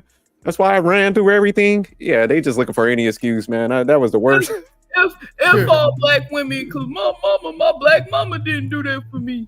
Hey, but remember, times when we're at our lowest, we need y'all most, you know? Well, it would make sense. Okay. I will accept somebody saying, listen, when I'm at my lowest, I need my people because they my people, right? But the problem is you owe it to your people to be your best with them and your worst, not just your worst, nigga. Like, and that's the problem. We only understand that shit when women say, oh, I need a dude when I'm at my worst and I done fucked off and I got all these babies and I'm broke. Now I need a good man. We clearly understand, bitch, you don't need nothing but a fucking chill pill. But when it comes to a man saying that, we like, oh, wait a minute, we need to figure out what is he talking about, what about his mom and shit. And at the end of the day, right, if you felt like you didn't care about race politics and stuff like that when you know was at your best, Jeezy, why do you care now? Because you don't want a non-black woman to clean you out, which she about to do. That's because now you got an issue with non-black women cleaning you out. Let's be honest with you, this is politics, and he's trying to clean his image up because he realized his image wasn't really holding on to much when he was trying to clean it up with that non-black woman. Like, that's what that was about. I swear to God, if my son ever came to me with a woman that had made a statement that she prefers white men over him, and he's just some shit on the side called black, listen, shorty, you don't marry my son because you're gonna have a problem with me. Don't even do it, y'all. Don't even do it to yourself. Come on, Laura. Don't hate like that, man. You know, let the kids go experience first, and then they'll understand firsthand. Yeah, no, see, you people got to learn. See, right now, no, see, but people got to learn. I come from a time and place where we don't play but so many games. And this right here is a lot of games. And right now, I don't see no family involved with him and her. It's almost like their family don't even know each other. And truth be told, when you get married, you're marrying into a family. So you have a family support system on both sides. This is why it's kind of hard for you to cheat on your wife when you and her brother are friends, like for real, when y'all hang out and like y'all do stuff together, like you're a family. It's kind of hard for you to be lying and cheating around like when you really ingrained within her family and vice versa. But I don't see that. And my thing is, if in truth, right, he really needs a woman from his own culture, I get that because I've dated outside of my ethnic group. I understand the problem there. However, whether or not you feeling like, you know what I mean, however you feel about black women, you owe it to black women to give them your best at your best, so that if you fall, they owe it to you to be there for you when you at your worst. But if you only there to give them your whatever penis when you at your worst, I'm gonna be honest with you, like, you know, now black women have every right to say this is the problem with black men, because you get money, you use women coming up, then you get money, then you want to go to your preference, and when you realize your preference isn't any different in terms of the nature of women, then you want to run back to black women talking about how the man is abusing you and using you and all this other stuff. Like, this is a trope at this point, and I'm kind of tired of hearing it. When I got news that she was having a child by him, I was like, oh, anchor baby, because she don't want children. And you telling me you was married for almost now suddenly you've been married, what is this, 8 months, and now you got your legs spread open, ready to bust it wide open and have a baby by a dude that you know already got 2 women pregnant and didn't even marry him and didn't feel bad about it? Oh, okay. To make it make sense to me. But this is situation and see, oh, this is some bullshit. We can count the days till it ends in everyday life. But people seem to think that celebrities, although they are on a different financial level, they're not really different. Scenario is what it is. You got a chick that need a way out. She's found a sucker, but she's still that bitch. And you ain't about to change that, especially not at her age. And I mean, here you go with the politics and shit that's mixed in. Nia Long doing that interview, I don't know what to say about Nia Long. I'm not saying she was wrong, but you feel me? But it wasn't a good look coming towards her, given her circumstance with a black man or whatever. Like, it just didn't look right. I don't know why she didn't feel kind of weird, but that's just me. I told you they were traveling bonding with each other. I think it was like two people like selected the wrong people based on like status and stuff instead of getting like actual good people, man. And I think that's the issue with a lot of times where it's just like, because even with Nia Long, she what's his name has status, so a lot of times what comes with that is like the fuckery, you know. So I think like they both, instead of them taking accountability, like, you know what, man, because they're like Nia Long was attractive. Come on, man, she was on every guy's like top 5. She had a lot of like good dudes that was trying to be with her, but she selected, you know, what's his name, turned out to be a playboy, and Jeezy went, like y'all said, went to Jeannie Ma because whatever, he want to rebrand and all that nonsense. He had good, like you guys said, females in his life. He could have definitely chose one of them that would have had his back, but you know, he's always constantly wants to step out. Let me ask you something, Miss Oshun. You think like like a guy like Jeezy, it's like they almost kind of lie to themselves, like they want the marriage part, but they know, man, they can't operate within them parameters, because you know you got to give up sacrifice to a certain degree. So it's almost like, do you think people got to be honest with themselves, like if they can even be like with one person? Facts. Complete facts right there. Can you hear me? Yeah, we can hear you now. Complete fact. Here's the thing: the word marriage, right, seems to be popular. It just seems to be popular, and amongst, you know, the rich, obviously, it's real popular. However, you got a bunch of people who, like you said, they're not good people, right, at heart, but yet they're entering inside of this union that requires for you to be a good-hearted person, for you to make it through. You yourself, Jerk, know that marriage is not an easy thing, no matter how much you have.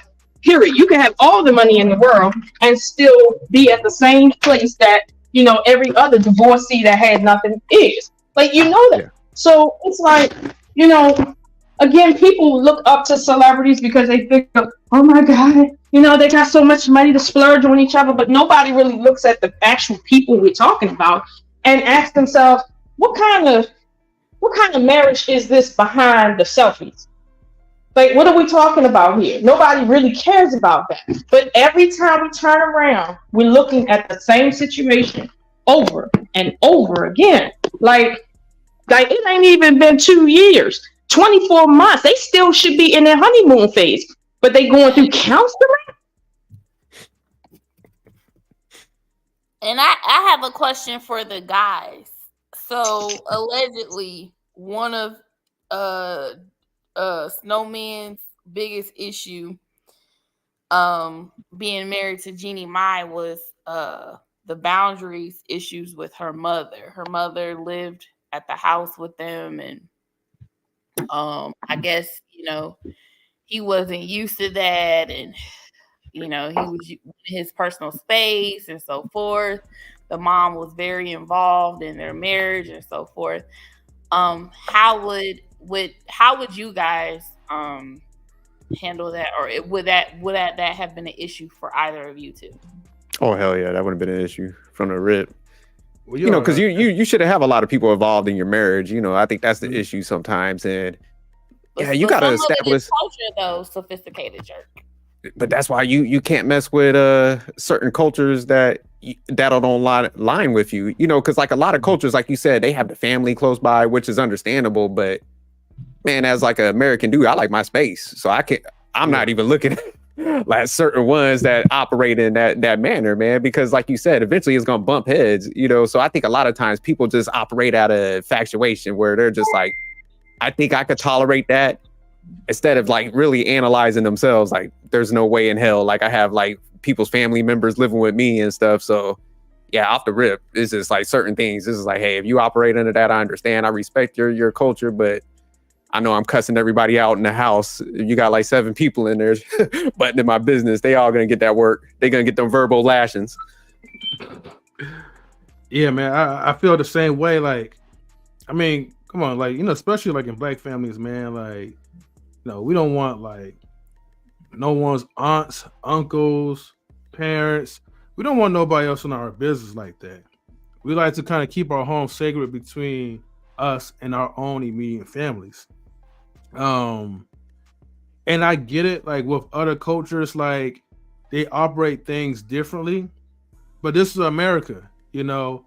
Everybody's like more like in their separate entities, so you can't just expect like to be married to someone and not have like, I don't know. I feel like they didn't really have like like these type of conversations, and it goes back to what Sophisticated Jerk was saying. Like you have infatuations, you know what I mean, to the point where it's like you're blinded with like having real conversations, like conversations like of these type of incidents that could have been like prevented. I don't think they really thought things through before they got married. I mean, most of that going on Jeezy's part. Again, I just think that he was more focused on his book sales and trying to get his bag and clean up his image and stuff. So, and again, even with like, you know, like with the prenup stuff or whatever, you get a prenup signed the day before you got married. That tells me a lot that you didn't really think everything else through. You just kind of rushed everything, and you really didn't have real conversations until like you guys got married and until like the first red flag started to hit. I think once the first red flag started to hit, I think that's where it's like conversations was happening, but then it was already more in a reactive type of stance. It wasn't anything that was proactively conducive that would have prevented these situations from happening, leading up to him wanting to divorce a woman. So I think that's where, like, you know, problems start to occur. And, you know, and again, to answer your question, I definitely want to have nobody, you know, especially other people's family into our household like that. But M3, you do know, and I only say this because I've dealt with other ethnicities, other cultures, that those other cultures see African American culture as beneath them culturally, and they do feel that how they do things is better, and it fosters a better family environment than how we do things. So they probably did have the conversation about parents and extended family members living up in the house and stuff like that, and it was said to him, well, the way your mother and father did it, where they didn't practice that, and they had broken homes, well, this is what we do here, and we have a cohesive family. Meanwhile, her parents are divorced, whatever, but this is how we do things here. And that was sold to him as, oh wow, why don't you do things this way, because this is the better way, because it's a better culture. Excuse me. Meanwhile, it's not that it's a better culture, it's just a different culture. Black families in America are very tight-knit when they're tight-knit, and they all live separate, but we don't live together, and that has a lot to do with our experience here in America and just how the dynamics of how our structure works financially. So it's not that their system is better or whatever the case may be. Like, that's not how it is. But if somebody can come in and convince you that because they're not Black, that they're somehow, you know, subconsciously better, and their culture is somehow superior to yours because yours didn't work out because your mama was single or your daddy was in jail, whatever the case may be, then yeah, you're going to accept that and kind of say, okay, well, you know, let me let moms and so on and your brother move in and stuff like that. And because, you know, she took him on a tour to her home country so that he could really get into the culture and stuff. But see, here's the problem. He at the house with his mother-in-law and his brother-in-law, and when he want to go walk around naked, he can't. When he at the house with her and he want to bump and grind, you can't do that because moms is fitting to walk past the door at any given time. I mean, you know, moms is nosy. And so this is kind of weird. I'm just saying this is what happens. Okay. And if there's a male in the house, forget about it. Moms might let it slide, not the brother. So my thing is, we're dealing with a man who thought that race didn't matter, culture didn't matter, as long as she's not Black, I'm doing good. And he quickly realized that all of the, you know, smoke and mirrors that people sell you and stuff, truth be told, behind closed doors, they being called nigger. Behind closed doors, there's these little slight, what they call it, innuendos that are microaggressions and stuff like that. I've been in a relationship with somebody who said something slick about African Americans, and I'm like, yo, hold on, what the fuck? Like, what the hell? And then that let me know, oh, you like me, but you don't like my culture. You don't like my people. You got a problem with Black men, but you think you're going to lay up with me. Oh, no, fuck that. That's not how we do things. You see what I'm saying? Like they really had the game twisted for real. And so, and that's not the first time that happened. But see, when I hear shit like that, I pays attention because I already know like what the politics is. But one thing, and it has been said to me, well, and I mean, these people were from Africa. Well, our culture is superior because we have a lineage and we have marriage and we share our homes and stuff with amongst a lot of people and da. Meanwhile, when you look at the family, it's just all fucked up. Mother and father in the house, but nobody's home, if you catch my drift. See what I'm saying? Girls is all over the place behind closed doors, but everybody's living together with all these lovely quote unquote marriages on paper. Like nobody's happy, but everybody is suffering from domestic violence where nobody can see it. Like, but everybody's at the local church or masjid acting like it's all good. Like, this is what we're doing. This is what we're being sold as African Americans, that our culture somehow is a problem with that. And we're being told our culture ain't shit. We don't have no culture, matter of fact. When it's like, no, we do. We have a specific set of history. We have a specific set of culture that comes from that history. We have clothing. We have food. We have songs. We have everything that suffices for culture. But we keep being told over and over and over again, you don't have culture. The better culture is the Asian culture, the African culture, the white culture, the Spanish culture and shit. And I'm sitting here like, when you really get into these other cultures, it's a fucking mess. Oh yeah, of course. Well, just kind of. I genuinely think what we said earlier, sophisticated jerk. I think that's a huge part of why he ignored a lot of the red flags. Because simply she finessed him. She, painted the same old picture that most preferences paint. Oh, well, unlike black women, I will cater to you. I cater to my man. That's what Asian women do.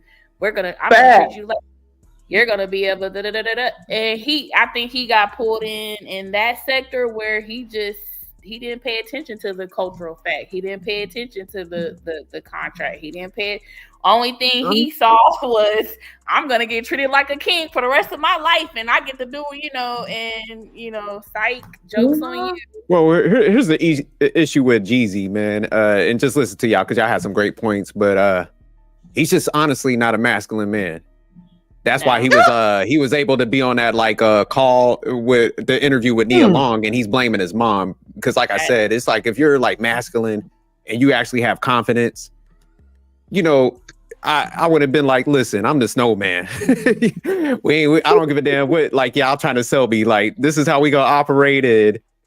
You gonna fall in line, like y'all said. But it's like if he's easy influenced and lacks confidence, like I could see why what you guys are saying. It's like, man, he's sold on everybody else's stuff instead of being like, you know what, I got myself to a certain level.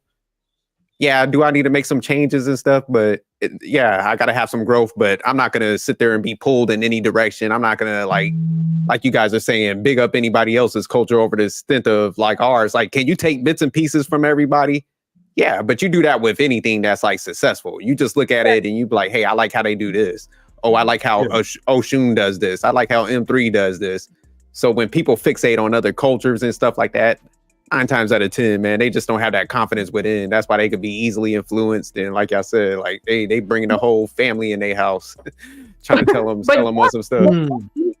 You heard her when she was saying, I will be submissive to my husband. I want to be submissive to my man. Submissive. Because she's online listening to this red pill shit. And all she's saying, oh, I can get a black man as long as I keep saying I'm submissive because you know what I mean? But meanwhile, she's also saying on record, I have an anger management problem and nobody tells me what to do. And here's what she said to her husband that she was being so submissive to. Who do you think you are telling me anything? Nigga was only suggesting some shit to you and you said to your husband, who do you think you are? Bitch, like, what are we talking about here? But you keep on listening to these non-black bitches talking about so submissive. We so submissive. White women are so submissive. Meanwhile, they the most passive aggressive bitches, Karens you ever fucking met in your life. That's what I said earlier. I was like, she just pearling the game. She was like, look, I'm just gonna say submissive. I'm gonna bat my eyelashes a little bit, and he gonna fall in line, man. These dudes is gullible. That's what I'm saying. Like, They hear the word submission. They handed their wallet. This is what they do. They hear the word submission. They like, hey, here you go there. Here's my wallet. Like, Yep. like, oh, like you're like a submissive. It's like calling her like a woman like the sweetest angel like on the face of the earth. That's all they gotta do. Just be like, hey, I'm from another culture. I'm not from the United States. You know, I'm a very submissive type of woman, and I will cater to you. I will fetch you your glass of milk. And that's it. It said we're simple, and I think that's really true. but you know what though? I got to give Jeannie Ma some props. She about to get cashed out. She Oh, she about to get the snowman. Hey, she could come out with like a Cuban link on, 2 fur coats. She about to be eating for life. You know how Jeezy be saying like, yeah, right? She gonna be like, yeah, whatever. It may be her own native language too. Let me ask you this, sophisticated jerk. What do you think about Nia Long and her baby daddy situation? What do you think? How do you think she should have taken accountability about her man out here in these streets, or do you think she was right for blaming the NBA team for her baby daddy's actions? I think she should take accountability. I mean, don't get me wrong, like he's a piece of crap for what he did. So not trying to resolve him. But I think just like, because lately I've been listening to a lot of people and just even like some of my partners, they be reaching out to me. They be like, hey, can you read this situation for me? And man, I'll say the red flags with some of the females they'll be talking to. I mean, it's just so glaring. And I'd be like, hey, man, that one chick right there, that's a good one. She's doing, oh, man, you know, she might not be the finest thing. So I think a lot of times I'm seeing with both sides, both people, you got good people in your life, but you're overlooking them because, hey, maybe they don't have as much status. They don't have this. So Nia Long, come on, man. Every dude had her in the top 10 of like their celebrity crushes for, I'll say, good 20 years, you know. So she had good dudes that came across her, but she wanted to like NBA dude, coach, got the status. So it's almost like, you know, people lie to themselves. And I think you was kind of breaking it down, Mr. Nebraska, even when we're talking about Jeezy. Like it's like they lie to themselves and they think they could change somebody because, you know, they just hit this like status where it's like, nah, they can't do that to me. You know, even though they treated everybody else like shit, you know. I met him under this terms. I think Miss Oshun was like highlighting that. So it's just like people lie to themselves like, oh, I'm the special one. And then they just ignore it. So I think she got to take some accountability for like who she selected and like, I did pass up a lot of good guys, but I mean the guy was a piece of crap though. But see, Nia Long did something. Well, she did something what we would have told our daughters anyway. You know, you could do better. Don't be like Kiki Palmer and get with a bum. Get with someone that's like on your level or above. my God! What I'm saying is Nia Long publicly blamed the NBA team. She never held her baby daddy, the person who she was in a relationship with, accountable for his actions. She put everything on the NBA. Oh, okay. Yeah, how you gonna blame an organization? Everybody in the NBA fucking like, how you, like that's almost comical. Like, yeah, what they supposed to do? Police up your husband? Like, hey, listen, you better go home to Nia Long. Like, they're like, look, coach this team and shut up. I think the reason she blamed the NBA, which is strange, is because for her to say, I am Nia Long and I can't keep my man. And no matter how pretty I am, that don't keep a man. Like for her, she's already admitted that she feels pressure to stay young looking because everybody seems to think she's so pretty. But truth be told, her pussy might be dry. Whatever. Okay. Like nobody would know. But she did, instead of saying my man preferred to have sex with somebody else's wife who'd been coming up in her pussy. Like they really, instead of her just saying he would rather lick on her man's nut than just be with me, is because my name is Nia Long and that shit is embarrassing. Instead of her just saying, yeah, my man did that. I can't keep his ass. My pussy ain't good to him.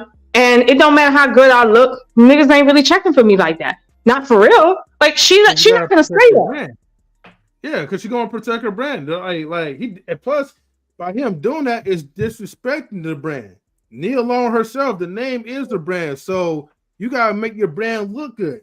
So if he's doing something to the point where he's not satisfied with your brand, now you have to have a ridiculous type of accusation that, well, the entire NBA organization, okay, is the reason why my man did this to me, which really does not really make any sense if you try to really break it down into bits of pieces and go deep with it of why they should be held responsible.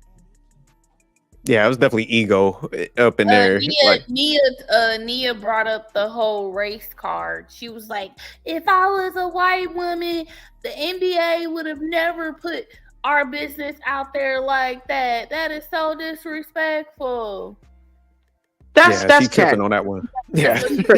I'm like, it's the media. The media is gonna put your business out there no matter what.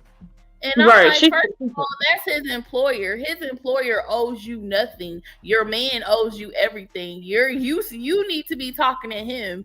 You need to be atting him on your Twitter, not his employer. Nah, facts. Yeah.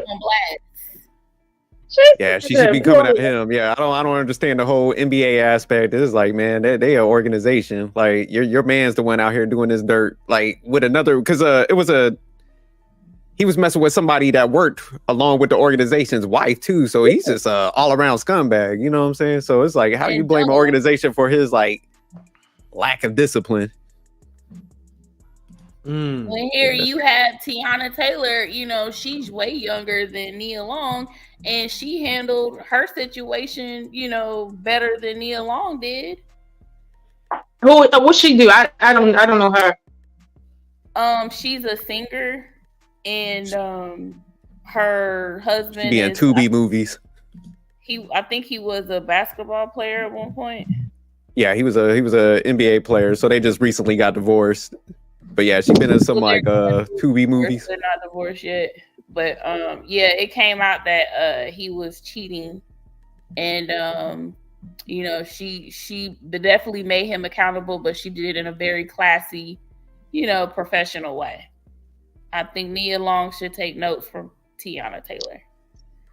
So that's homeboy right there, and Nia Long. My man got the COVID mask. Covering the gray beard, you know what I'm saying?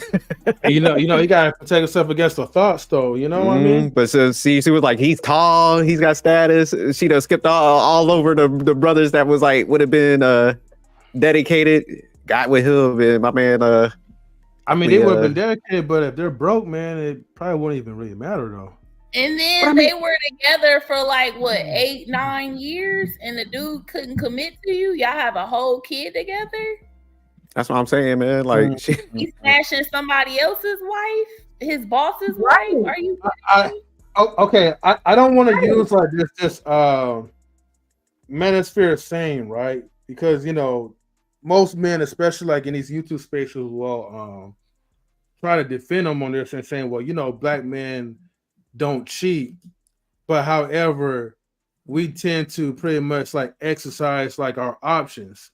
And then they'll try to use like a Kevin Samuels quote. I mean, respect to Kevin Samuels, of course, but they'll misquote his quote, and then they're going to try to justify it by saying, well, men love women differently as opposed to how women love each other, men differently. So maybe it was in this case, you still have love for Nia Long, but sometimes like the dick be telling you to do something else, man. It's like the devil made you do it, the dick made you do it too, But he probably don't have love for the women. He just made a mistake. That's all. Nah, Okay. He's just. Yeah, I'm not. I think both of them know that this was embarrassing. However, this is what I think the manosphere, women's sphere, all these other spheres don't want to acknowledge, that whether you're married or not, if you're dealing with a shit ass person, you're still going to end up in the same boat. So don't think, oh, he put a ring on my finger that he can't dog walk you. And don't think because he got a child by you, he won't do the same dog walking. Don't think any of that on either end. But the truth is, even though, and this is a problem with women, we think that pretty women get treated better. If you can just be pretty enough, they'll treat you better. Yeah, no. Well, don't they say on the red pills? Don't they say on their platform, we want was it fit, friendly, fit, friendly, beautiful? Well, okay, friendly, so friendly and feminine, something like that. Right. The 3 Fs. The 3 Fs, but most of these ninjas who do have money have the 3 Fs, and they're still cheating on them. So now what? Right. Beyonce well, because most of these friendly and feminine. Man, they operating off of slogans, instead of character, and that's why, like we were talking about earlier, what's her name? She was like throwing the submissive term, and men use the 3 Fs. Oh, this is what we want. It's just like, man, they're full of shit, What are you talking about? Oh, I'm talking about like these red pill guys, and then how like some of these guys get caught up when they hear the word, a female could just like pearly and them be coming up like, hey, I'm submissive, and they be just getting, like I said, it's almost like a drug or something that just blinds them. So I think a lot of people are just operating off of slogans instead of actually like looking at people's character and stuff. So it's just yeah, because I mean, look at Beyonce. She was my man all day long, and she still got cheated on. So now what? She got cheated on hard. That shit, like that cheating went on for years. And as much as we thought that they was telling everybody it wasn't the case, that's exactly what the case was. And I'm sitting here scratching my head like, okay, so when you get these fly ass females and you are in a position of power, you can ask for nothing else in the world. Why are you still fucking off with the help? Like, what's up with that? That tells me that we have a deeper problem than what we think we have. So it's not about having a feminine woman, having a fit woman, or submissive women. It's not about that. It's something deeper that's lacking that people, no matter how much money they get, they will always suffer from. Because you can't tell me, because when I was little, I used to think the reason why Black people didn't get married like that was because they were poor and they couldn't afford it. And then I'm looking at Black people now and I'm like, no, y'all niggas can afford a lot more than marriage and shit. I mean, but that's not the issue. This issue isn't you can't afford to get married. The issue is you're just not a good person. That's the issue. Yeah, people are just not satisfied, man. They want more. And that's the reality. They're just not being honest with themselves. So, they'll drag everybody because it's just like, hey, I want this person attached to me also, but I still want to go out and do my thing. So it's kind of one of those things where it's like some certain dudes just want everybody, and they'll drag everybody through the mud and shit. And, some females, they want to do with some status and stuff too. So they operate the same way. So like you saying, Oshun, this is like bad people all over the place that's just not being honest with themselves. Cause it's like, man, shit, if you want to go out and be wild, man, don't get married. Just be out in the field. But like when they start having kids and all this stuff and they still want to go out there and do all these wrongdoings and stuff, it's just like, man, it's destroying a lot of people in those acts. I can't agree more with you, because at the end of the day, if what you want is stability, well, marriage offers stability, right? But there's a cost to that. And it's like a lot of people, they want their cake and eat it too. And my thing is, you can always tell the type that want their cake and eat it too. You can always tell, because they're the ones that have everything. But like you said, Dirk, there's some people in that be having good people they can actually hook up with, but they want that extra shit. And these aren't celebrities; these are regular people. Yeah, right. Ladies, we're gonna have to get ready to close this out. I appreciate Lola for coming up. Appreciate you, Miss Nebraska, for coming up as well too. And then salutes to Smitty for coming up as well and giving us, you guys, like your 2 cents into it. But thanks for having me, you guys. Oh, no doubt. And just like M3 said, thank y'all for pulling up, because like I had some great points, and I think we do need to start having more of these discussions, breaking down these reviews and stuff. And like I was saying, man, getting people to step away from like putting celebrities on a pedestal. They just high paid losers, in my eyes, honestly. So, I agree. Yeah, but we're gonna be having more of these reactions soon, man. So stick around, man, for our next like content coming up, and you know, we'll see how that flows out as well too. But again, for young Jesus, that's why I had to find a photo of him with a bandana, right? Because yeah, he's definitely going back, man. He deserves that young credit, man. Yeah. He earned that today. He definitely back at Young. You know, the rebranding didn't work. You're gonna have to cough up that check. Jeannie, she's gonna be eating lobster tails on a yacht. Mm-hmm. So well, cool, man. Well, again, man, thank you everybody for tuning in, man, and helping the stream to be great as well too. And man, we'll catch you guys again next time. Hopefully, like have some time, man, to do like an intro and outro. But other than that, man, we're just having fun, man. Stay tuned for more reviews from Reckless Reviews. Good night. All right. Good night, Lola. All right. Put you back. Okay. And yeah, Sophisticated Drake, man. Thank you again, man, for man being a part of this, man, and making this happen with me. So much appreciated, my brother.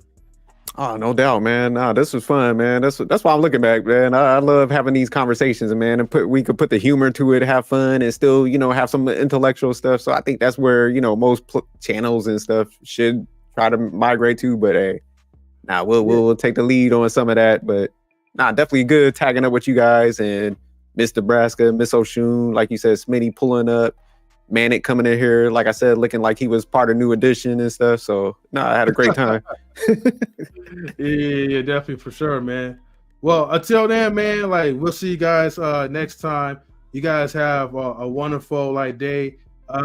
Go out, man. Go out for a walk, even if it's cold outside, man. Like just do something, And stay tuned for the Intellectual Soapbox. He will be streaming later on today, probably in the evening for tonight. So just check in with the Intellectual Soapbox. All right, y'all? Other than that, peace, everybody. All right, peace. All right. Hey.